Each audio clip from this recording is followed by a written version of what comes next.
As an owner operator and a lease operator, do you need to have your own MC number?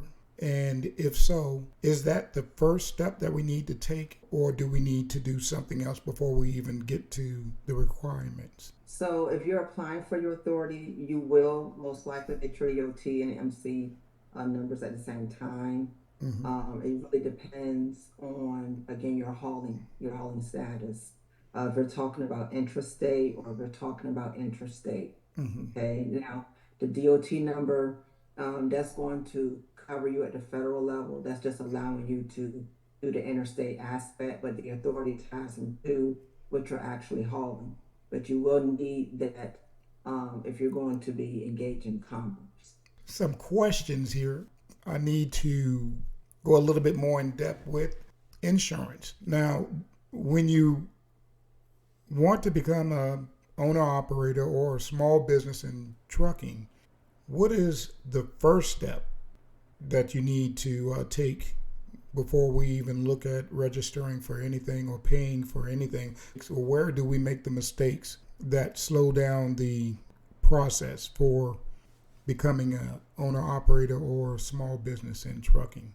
So I think the main thing that I see a lot of is the name discrepancy. Okay. So a lot of guys will, try to have everything under their individual name versus the business or vice versa. Mm-hmm. I did a video last week about that, just giving some tips for owner operators. You really need to decide. Okay. I do understand if you don't know something, you don't know. Okay. But Okay. you really want to decide. Some guys would just go ahead and do the individual part, but in reality, they want to get the owner operator business and in their business name, Right. and it becomes kind of a mismatch with DOT. After that, though, you want to look at the insurance. Mm-hmm. Again, it really depends on what you're hauling. Now, the general liability normally is going to be the 750,000, Okay. but some carriers would take it to 1 million. Yes. So you really want to again look at what you have, what you're hauling rather. Okay. Then also too, are you going to be operating as an individual or are you going to be operating under a company name? But a lot of times, I think truckers don't really think about the compliance aspect. Like you said, it's just let me get the loads. I mean, you get the money so Right. I can come home. Right. Right.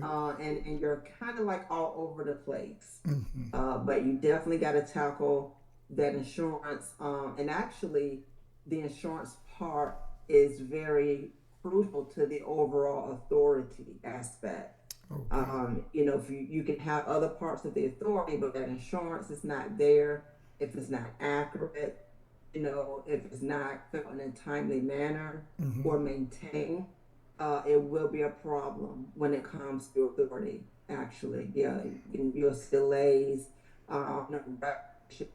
cancellations, things of that nature. Right. What is the normal time frame if everything is perfect case scenario? What is the time frame for everything to be approved and you're up and running or ready to start running?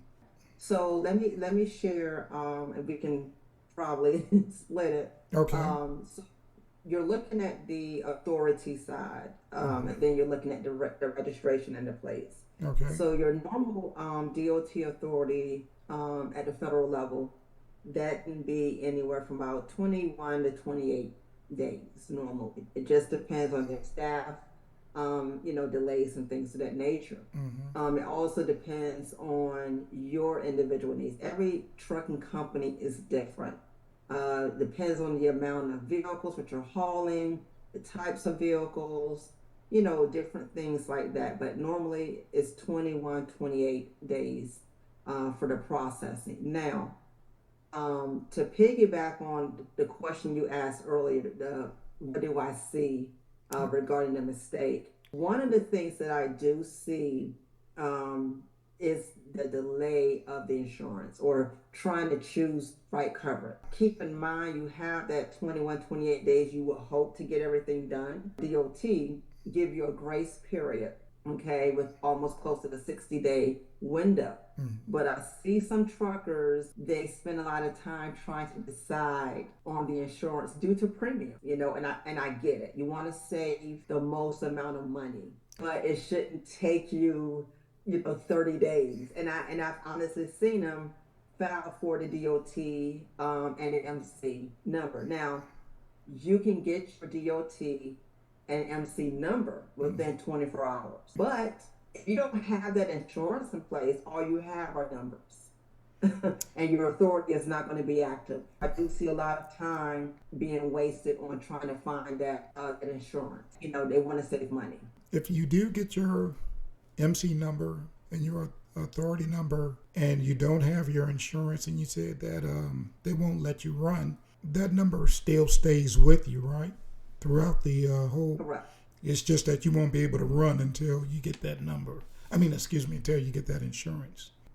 Correct. Oh, okay. And normally, assuming that you have followed the process of the authority, normally the insurance is the last thing that DOT will check. That's the last thing that's going to make you, active. 9 out of 10. So you really don't want to drag your feet when it comes to, getting the insurance. Okay.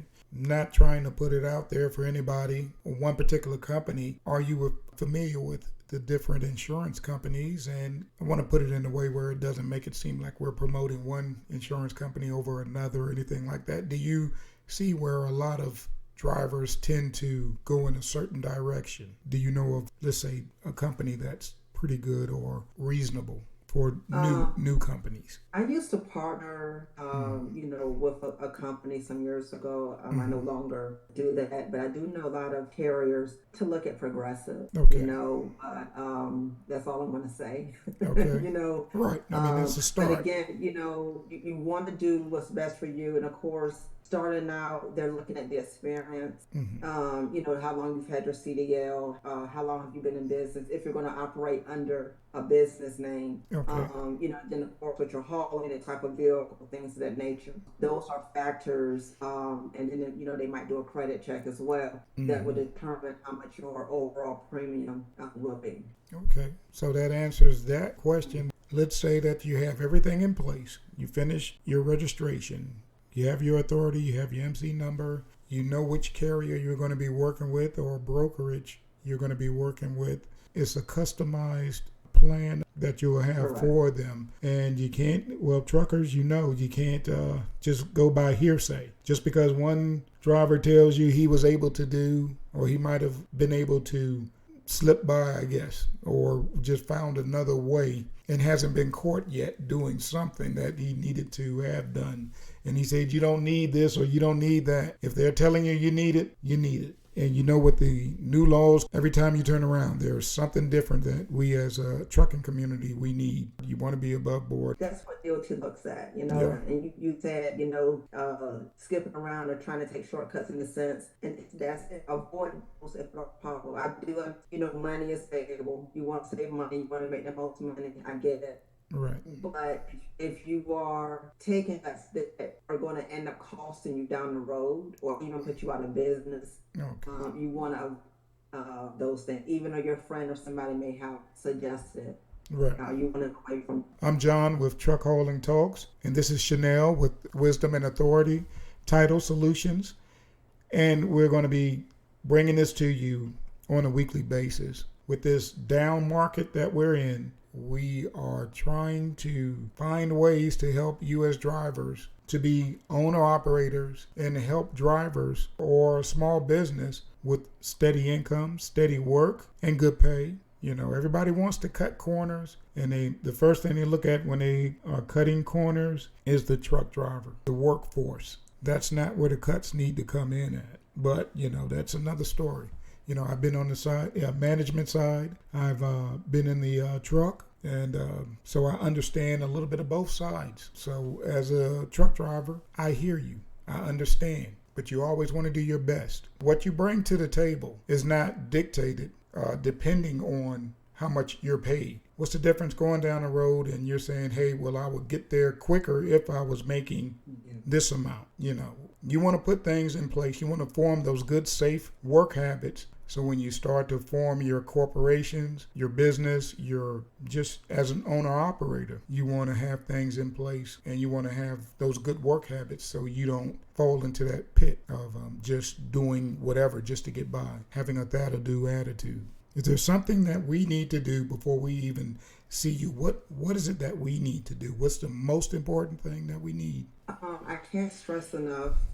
You need to decide what you're going to be hauling. It Okay. can be a variety, things, flatbed, dry van, containers, interstate, or sometimes both. It depends. Okay. But you really want to be sure the game plan help you pertain to the compliance side. Mm-hmm. But I also understand the DOT side as well.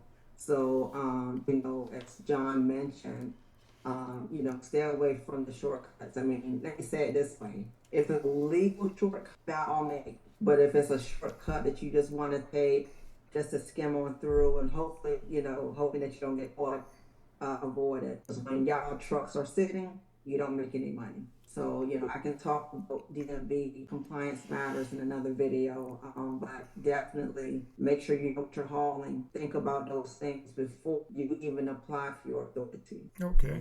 You don't want to be. You can always change your mind, but at least have that idea on the table. Thank you. So you heard it right here with Wisdom and Authority Title Solutions. You need to look at it, look at the big picture, and find out what it is that you want to hold, what it is that you do hold. That's where you make your decisions as it concerns insurance. Again, this is John with Truck Hauling Talks and Chanel with Wisdom and Authority Title Solutions, making a commitment to do this each week for you. So thank you again for tuning in. Like, subscribe, leave a comment for us. Thank you. And thank you again for tuning in, for watching this. We really do appreciate every view.